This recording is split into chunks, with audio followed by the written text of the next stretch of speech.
ಕಳೆದ 2-3 ದಿನದಿಂದ ಕಿಚ್ಚ ಸುದೀಪ್ ಸರ್ ಅವರ ಹೆಸರು ಕೂಡ ಇದ್ಕೊಂಡು ಒಂದು ವಂಚನೆ ನಡೆದಿದೆ. ಅದರಲ್ಲೂ ಖ್ಯಾತ ಡೈರೆಕ್ಟರ್ ಆದಂಥ ನಂದಕಿಶೋರ್ ಅವರು ಸುಮಾರು ಲಕ್ಷಗಳನ್ನ ವಂಚನೆ ಮಾಡಿದ್ದಾರೆ ಅನ್ನೋ ವಿಚಾರ ಸಾಕಷ್ಟು ಸುದ್ದಿ ಆಗ್ತಾ ಇದೆ ಸ್ಯಾಂಡಲ್ವುಡ್ನಲ್ಲಿ. ಸೊ ಶಬರೀಶ್ ಶೆಟ್ಟಿ ಅವರು ಆ ದುಡ್ಡನ್ನು ಕೊಟ್ಟಿದ್ದಾರೆ. ಇವತ್ತು ಆ ಯುವ ನಟ ಶಬರೀಶ್ ಶೆಟ್ಟಿ ನಮ್ಮ ಜೊತೆ ಇದ್ದಾರೆ. ಏನಾಯಿತು ಏನು ಅನ್ನೋದನ್ನ ಅವ್ರ ಜೊತೆ ಮಾತಾಡೋಣ. ಸರ್, ಒಂದಲ್ಲ ಎರಡಲ್ಲ 22 ಲಕ್ಷ ಕೊಟ್ಟು ಮೋಸ ಹೋಗಿದ್ದೀರಾ ಅಂತ ಹೇಳ್ತಾ ಇದ್ದೀರಾ. ಅದು ಹೇಗೆ ಸರ್ ಅಷ್ಟು ದೊಡ್ಡ ಮಟ್ಟದ ಹಣ ಕೊಟ್ಟು ಮೋಸ ಹೋಗೋದು? ಅಂದರೆ ಅಮ್ಮ, ನಾನು ಒಂದೇ ಸಲ 22 ಲಕ್ಷ ಕೊಟ್ಟಿರೋದಲ್ಲ, ಪಾರ್ಟ್ ಆಫ್ ಅಮೌಂಟ್ ಕೊಟ್ಟಾಗ ಅದು ಅಷ್ಟಾಗಿದೆ. ಸೊ ಅವರು ಕೊಡ್ತೀನಿ ಅಂದ್ಕೊಂಡು ಬಂದು ಕೊಡದೇ ಇದ್ದಾಗ ಅಮೌಂಟ್ 9 ಲಕ್ಷಕ್ಕೆ 22 ಲಕ್ಷ ನಾನು 200 ಗ್ರಾಮ್ ಗೋಲ್ಡ್ ಪ್ಲರ್ಜ್ ಮಾಡಿ ಅದು ಅಷ್ಟು ಅಮೌಂಟ್ ಆಗಿದೆ 22 ಲಕ್ಷ. ಬಟ್ ನನಗೆ ಬರಬೇಕಾಗಿರೋ ಅಮೌಂಟು, ಬಟ್ ಜಾಸ್ತಿ ಅಮೌಂಟ್ ಹೇಳ್ತಾ ಇಲ್ಲ ನಾನು. ಈಗಿನ ಲೆಕ್ಕ 200 ಗ್ರಾಮ್ ಗೋಲ್ಡ್ ಅಂದರೆ 35 ಲಕ್ಷವರೆಗೂ ಹೋಗುತ್ತೆ. ನಾನು ಅಷ್ಟು ಕೇಳ್ತಾ ಇಲ್ಲ. ನಾನು ಗೋಲ್ಡನ್ನು ಬಿಡಿಸ್ಕೊಳ್ಳಿ, ಇಲ್ಲ ಕೊಟ್ಟಿರೋ ದುಡ್ಡನ್ನು ಕೊಡಲಿ. ಬಟ್ ನಾನು ಇವಾಗ 22 ಲಕ್ಷದಲ್ಲಿ ನಾನು ಕಳ್ಕೊಂಡಿರೋ ಬಂಗಾರ ಬರಲ್ಲ. ಬಟ್ ನಾನು ಸಾಲ ಮಾಡಿ ಬೇರೆ ಕಡೆಯಿಂದ ತಂದಿರೋದನ್ನು ಈಗ ಅಟ್ಲೀಸ್ಟ್ ಆ ದುಡ್ಡು ಬಂದರೆ ನಾನು ಸಿನಿಮಾ ರಿಲೀಸ್ ಮಾಡ್ಕೋಬೋದು. ನಾನು ರಾಮದೂತ ಸಿನಿಮಾ ಮುಗಿಸಿದ್ದೀನಿ. ಆ ಸಿನಿಮಾಗನ ಪ್ರಮೋಷನ್ಗಾಗುತ್ತೆ, ಪಬ್ಲಿಸಿಟಿಗಾಗುತ್ತೆ. ಸೊ ನಾನು ಕನ್ಸು ಕಟ್ಕೊಂಡು ಬಂದಿದ್ದೀನಿ ಸಿನಿಮಾ ಹೊರಗಡೆ ಬರುತ್ತೆ ಅಂತ. ಹಾಗಾಗಿ ನಾನು ತುಂಬ ರಿಕ್ವೆಸ್ಟ್ ಮಾಡಿದೆ. ಅವರು ಬೇಜವಾಬ್ದಾರಿ ಉತ್ತರ ಕೊಡೋದು, ಧಮಕಿ ಹಾಕೋದು, ಕೊಡಲ್ಲ ಏನು ಬೇಕೋ ಮಾಡ್ಕೊ ಅನ್ನೋದು, ಕಂಪ್ಲೇಂಟ್ ಕೊಡ್ಕೋ, ನಾನು ಲಾಯರ್ನ ಇಟ್ಕೊಳ್ತೀನಿ ಅಂತ. ಸೊ ಕಾನೂನಲ್ಲಿ ಯಾರೂ ದೊಡ್ಡವರಲ್ಲ. ಸತ್ಯ ಎಲ್ಲಿರುತ್ತೋ ಅಲ್ಲಿ ಜಯ ಖಂಡಿತ ಸಿಗುತ್ತೆ. ಹಾಗಾಗಿ ನಾನು ಮಾಧ್ಯಮ ಮುಖಾಂತರನೇ ಅವ್ರಿಗೆ ಬಂದು ಹೇಳಿದೆ. ಸೊ ಈಗ ವಿಶ್ವ ಆದಮೇಲೂ ಸಹ ಅವ್ರು ಇಲ್ಲಿವರೆಗೂ ಯಾವುದೂ ರಿಯಾಕ್ಟ್ ಮಾಡ್ತಾ ಇಲ್ಲ ಅಂದಾಗ ನಾನು ಅದಕ್ಕೆ ಚೇಂಬರ್ವರೆಗೂ ಬಂದಿದ್ದೀನಿ.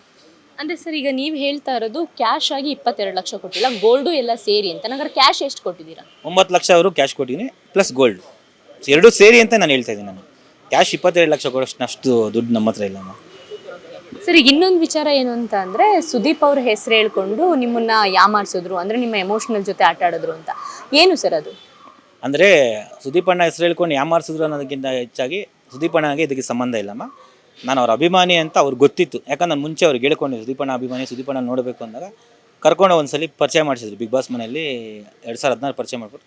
ಅವಾಗೆಲ್ಲ ಒಂದು ಕಡೆ ಅವ್ರ ಮೇಲೆ ನಂಬಿಕೆ ಬಂತು. ಯಾರೋ ಒಬ್ಬರು ನನಗೆ ನಮ್ಮ ದೇವ್ರು ನೋಡೋ ಥರ ಕಣ್ತುಂಬ ದೇವ್ರು ನೋಡ್ಬೋದು ಅನ್ನೋ ನಂಬಿಕೆ ಇತ್ತು. ಕಣ್ಣಿಗೆ ಕಾಣಿಸಿದ್ದು, ಖುಷಿ ಆಯಿತು. ಅಲ್ಲಿ ನನ್ನ ಅವರ ಸಂಪರ್ಕ ಜಾಸ್ತಿ ಆಗುತ್ತೆ.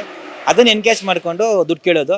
ನಾನು ಯಾವಾಗ ದುಡ್ಡು ಪ್ರೆಷರ್ ಆಗಿದಾಗ ಅಲ್ಲಿ ಎಲ್ಲಿ ಹಾಕ್ಕೊಟ್ಬಿಡ್ತೀನಿ. ಸೊ ಎಲ್ಲಿ ನನಗೆ ಸುದೀಪ್ ಸರ್ ಹತ್ರ ಮತ್ತೆ ಹೋಗೋಕ್ಕಾಗಲ್ಲ ಏನೋ ಅನ್ನೋ ಭಯದಲ್ಲೇ ನಾನು ಇಲ್ಲಿವರೆಗೂ ಬಂದೆ. ತುಂಬ ಸಲ ಧಮಕಿ ಹಾಕಿದ್ರು. ಬಟ್ ಅದಾದರೂ ಈಗ ಫೈನಲಾಗಿ ನಾನು ಡಿಸೈಡ್ ಆದೆ. ಸೊ ಧಮಕಿ ಹಾಕಿದ್ರು ನಡೆಯಲ್ಲ ಅಂದ್ಬಿಟ್ಟು ಫೈನಲಾಗಿ ಬಂದೆ. ನನಗೆ ಯಾಕಂದ್ರೆ ನನಗೀಗ ಕಷ್ಟ ಇದೆ. ನಾನು ಈಗ ಸಿನಿಮಾ ರಿಲೀಸ್ ಮಾಡಲೇಬೇಕು. ಇಲ್ಲಾಂದರೆ ಅಟ್ಲೀಸ್ಟ್ ನನಗೆ ದುಡ್ಡನ್ನು ಬಂದು ನಾನು ಬೇರೆನ ಬದುಕಟ್ಕೋಬೋದಲ್ವಾ, ಹಂಗಾಗಿ ಬಂದೆ. ಅಂದರೆ ಇವಾಗ ನಿಮಗೆ ಸ್ಟಾರ್ಟಿಂಗ್ ಏನು 3 ಲಕ್ಷ ನೀವು ಕೊಡ್ತೀರಲ್ಲ, ಅವಾಗ ಅವ್ರು ಏನು ಹೇಳಿದ್ರು? ಅದಾದಮೇಲೆ ಯಾವ ಥರದ ಮಾತುಗಳನ್ನ ಹೇಳ್ತಾ ನಿಮ್ಮ ಹತ್ರ ಹಣ ವಸೂಲಿ ಮಾಡಿದ್ರು?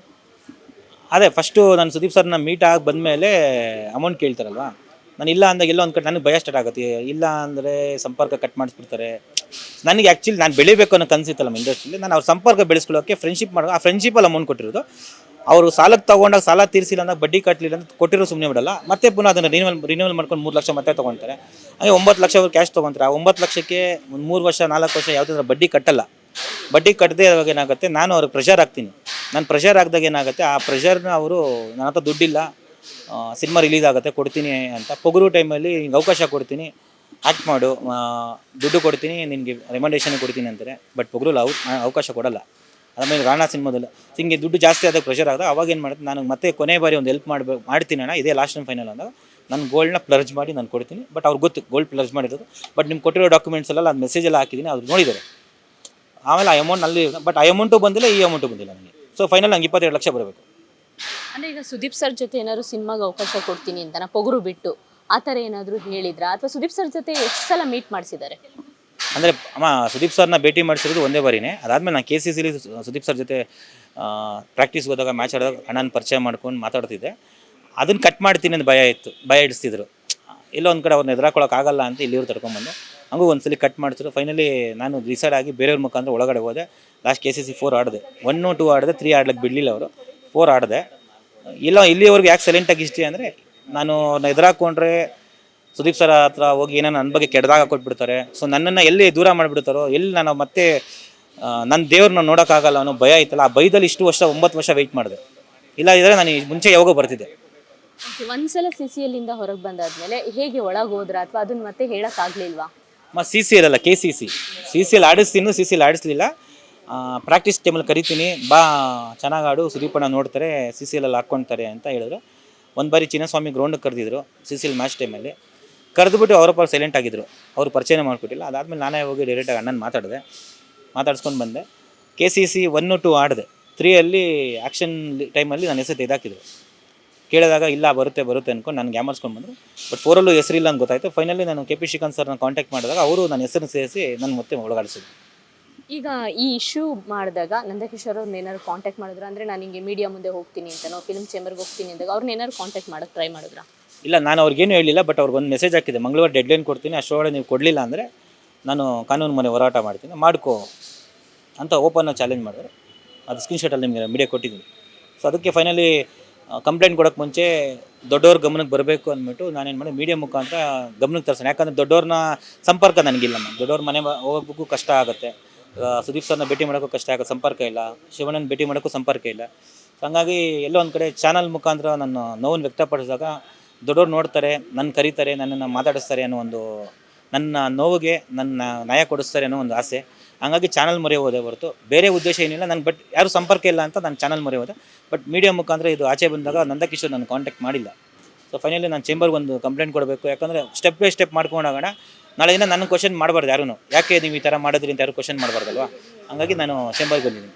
ಸರ್, ಈಗ ನೀವು ಫಿಲ್ಮ್ ಚೇಂಬರಿಗೆ ಬಂದಾಗ ಸ್ಟಾರ್ಟಿಂಗ್ಗೆ ಒಬ್ಬರು ಒಂದು ಮಾತು ಹೇಳಿದ್ರು, ಇಲ್ಲಿ ನಿಮ್ಮ ಅಂದರೆ ಇಲ್ಲಿ ನೀವು ಕಂಪ್ಲೇಂಟ್ ಕೊಡೋಕ್ಕಾಗಲ್ಲ ಅಥವಾ ಅಧ್ಯಕ್ಷರು ಬರಬೇಕು ಏನೋ ಹೇಳಿದ್ರು. ಸೊ ಹಾಗಾಗಿ ಇಲ್ಲಿ ನೀವು ಕಂಪ್ಲೇಂಟ್ ಕೊಡೋಕ್ಕೂ ಮುಂಚೆ ಯಾರನ್ನ ಕಾಂಟ್ಯಾಕ್ಟ್ ಮಾಡಿದ್ರು, ಏನು ಹೇಳಿದ್ರು ಅವರು? ಇಲ್ಲ, ಬೆಳಗ್ಗೆ ಅಧ್ಯಕ್ಷರು ಕಾಲ್ ಮಾಡಿದೆ, ಅಧ್ಯಕ್ಷ ಗಮನಕ್ಕೆ ಬಂದಿದೆ. ಮೀಡಿಯಾ ಮುಖಾಂತರ ನಡೆದಿರೋದಲ್ಲ, ಅಧ್ಯಕ್ಷ ಗಮನ ಅಧ್ಯಕ್ಷ ಬರೋಕ್ಕೆ ಕೇಳಿದಕ್ಕೆ ಬಂದಿರೋದು. ನನಗೆ ಇಲ್ಲಿ ಯಾರೋ ಬೇರೆ ನಂಗೆ ಗೊತ್ತಿಲ್ಲ. ನಾವು ಕಲಾವಿದ ಫಸ್ಟ್ ಟೈಮ್ ನನ್ನ ಚೇಂಬರ್ ಅವ್ರಿಗೆ ಇದೇ ಮೊದಲನೇ ಬಾರಿ ಬರ್ತಾರೆ, ಚೇಂಬರ್ಗೆ ಬರ್ತಾರೆ ಮೊದಲನೇ ಬಾರಿ. ಸೊ ಏನು ಎತ್ತಾನೋ ಗೊತ್ತಿಲ್ಲ. ಸೊ ಕೆಲವರು ನನ್ನ ಫ್ರೆಂಡ್ಸ್ ಹೇಳಿದರು, ಚೇಂಬರ್ ಕಾಂಟ್ಯಾಕ್ಟ್ ಮಾಡು, ಚೇಂಬರ್ ಕಂಪ್ಲೇಂಟ್ ಮಾಡು, ಅಲ್ಲಿಂದ ಏನೋ ಬೆನಿಫಿಟ್ ಆಗುತ್ತೆ ಅಂತ. ಹಂಗಾಗಿ ಚೇಂಬರ್ಗೆ ಬಂದಿದ್ದಾನೆ. ಈಗ ನೆಕ್ಸ್ಟ್ ಮುಂದಿನ ದಾರಿ ಯಾವುದು ಸರ್? ನನಗೆ ಚೇಂಬರ್ ಮೇಲೆ ನಂಬಿಕೆ ಇದೆ. ಸೊ ಕರೆಸಿ ಇಲ್ಲಿ ಸುಖಾಂತರ ಆಗುತ್ತೆ, ನನ್ನ ಪ್ರಾಬ್ಲಮ್ ಸಾಲ್ವ್ ಮಾಡುತ್ತೆ ನಂಬಿಕೆ ಇದೆ. ಬಟ್ ಸಾಲ್ವ್ ಮಾಡೋಕ್ಕೆ ನಂದಕಿಶೋರ್ ಬಂದರೆ ಇದಕ್ಕೆಲ್ಲ ಕ್ಲಿಯರ್ ಆಗುತ್ತೆ. ಅವ್ರು ಬರಲಿಲ್ಲ ಅಂದರೆ 4 ದಿನ ಒಳಗಡೆ ಬರಲಿಲ್ಲ ಅಂದರೆ 5ನೇ ದಿನ ನಾನು ಚೇಂಬರ್ನ ಕೇಳೋಕ್ಕಾಗಲ್ಲ. ಯಾಕಂದ್ರೆ ಅವರು ಏನು ಮಾಡ್ತಾರೆ, ಅವರ ಲೇವದಿಲ್ಲ. ಬಟ್ ಒಂದು ಸಜೆಷನ್ ಕೊಟ್ಟು ಸೆಂಟ್ರಲ್ ನ್ಯಾಯಾಧೀಶ ಕೆಲಸದಲ್ಲಿ ಮಾಡ್ಬೋದು ಚೇಂಬರಿಂದ. ಬರಲಿಲ್ಲ, ನೆಕ್ಸ್ಟ್ ಕಾನೂನು ಹೋರಾಟ ಮಾಡ್ತೀನಿ. ಒಳ್ಳೆಯದಾಗಿ. Thank you. ಇದಿಷ್ಟು ನಂದಕಿಶೋರ್ ಅವರ ಮೇಲೆ ಮಾಡಿರುವಂಥ ಶಬರೀಶ್ ಅವರ ಆರೋಪ ಆಗಿದೆ. ನ್ಯಾಯಕ್ಕಾಗಿ ನಾನು ಹೋರಾಡ್ತೀನಿ ಅಂತ ಹೇಳ್ತಾ ಇದ್ದಾರೆ. ಕ್ಯಾಮ್ರಾ ಪರ್ಸನ್ ಕೆಂಪೇಗೌಡ ಜೊತೆ ಸರೋಜಾ, ಈ ಸಂಜೆ ನ್ಯೂಸ್, ಬೆಂಗಳೂರು.